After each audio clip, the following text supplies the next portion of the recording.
The first screenplay that I got was written by Liz Hannah, and it was really centered on Katharine Graham and the event of the publication of the Pentagon Papers, what part the Post played in that.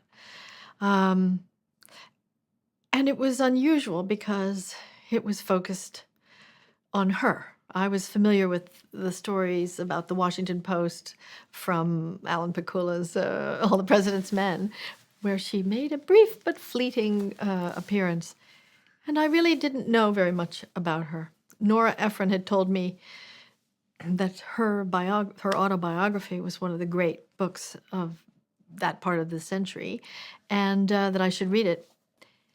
And Liz's script sort of had a flavor of that time. I've found incredibly compelling and a story not told. Early in her life, she was not the confident Katharine Graham that people came to know as the first head of a Fortune 500 company. You know, she was someone very unsure of herself and not born to manage a major company, and also she was the product of her time, where women weren't expected to do much outside the realm of good works, good child raising, and household keeping. It's hard to really imagine how different that time was unless you lived through it, and I did. So I was on the cusp of the rising opportunities for women, and I certainly benefited from many of them. But she was in the vanguard of all of that and was not completely comfortable with taking the reins of leadership. One of the things that I think is the strongest about this film is the beauty of it, because it's a film that takes place in offices and at dinner parties.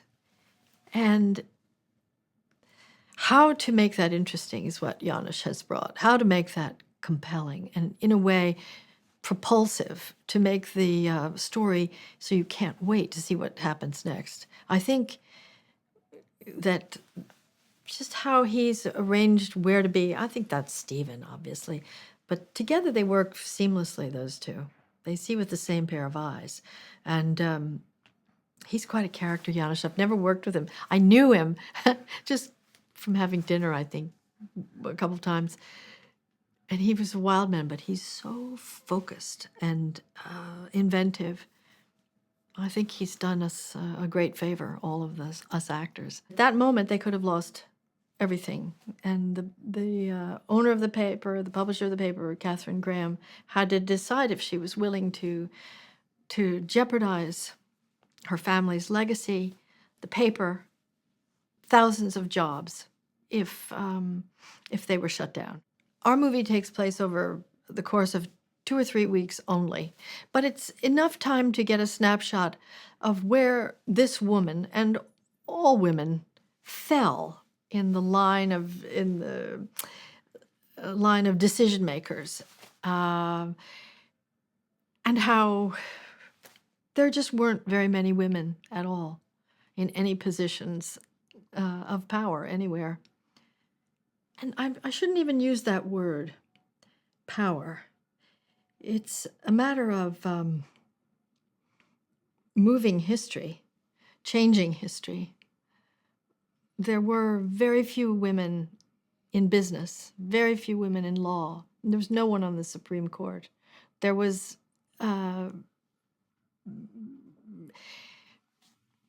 women were still a little bit invisible at that point in time.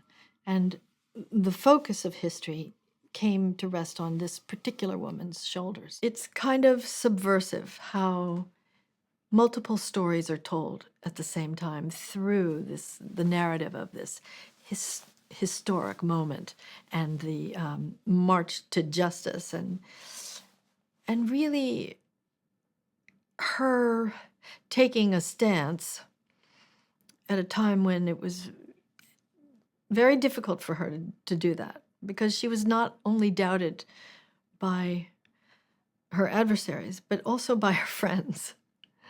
And it's a particularly lonely thing to do, to try to stand up under those circumstances. But everybody in this film does that. Every single person has risk attached to the decision that they make.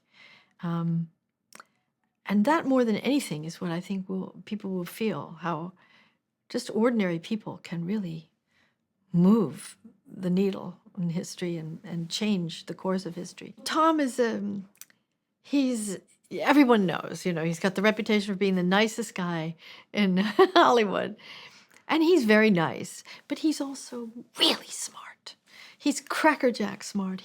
And that's a thing that's just, I think probably he shared with Ben Bradley.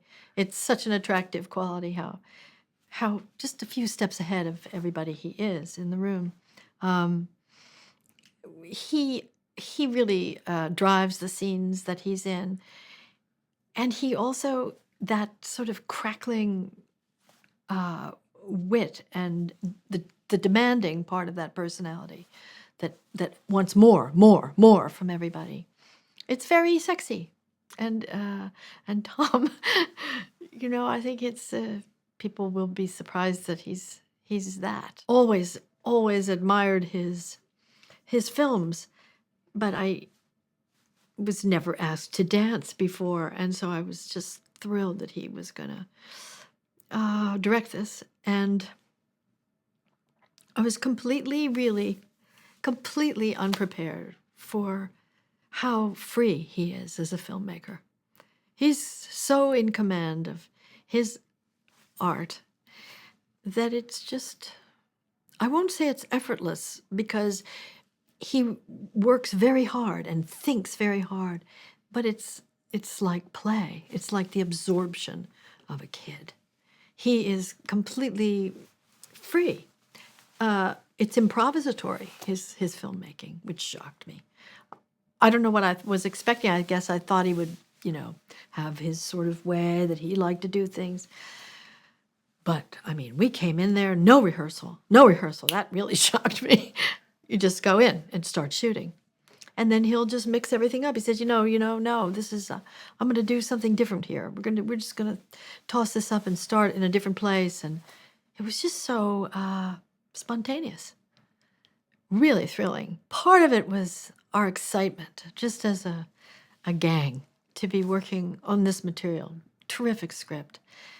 Everybody has their moment. Everybody shines. Everybody was invested in making it work. And when you get great actors, and these are great actors, all sort of pulling the oars of a ship, and it just goes faster and faster. It's just very, very exciting. Very exciting to be in the room. I think that fed Stephen, too. And he was less tired at the end of the day than he was at the beginning. He's just, boom, jazzed. It was very, very exciting.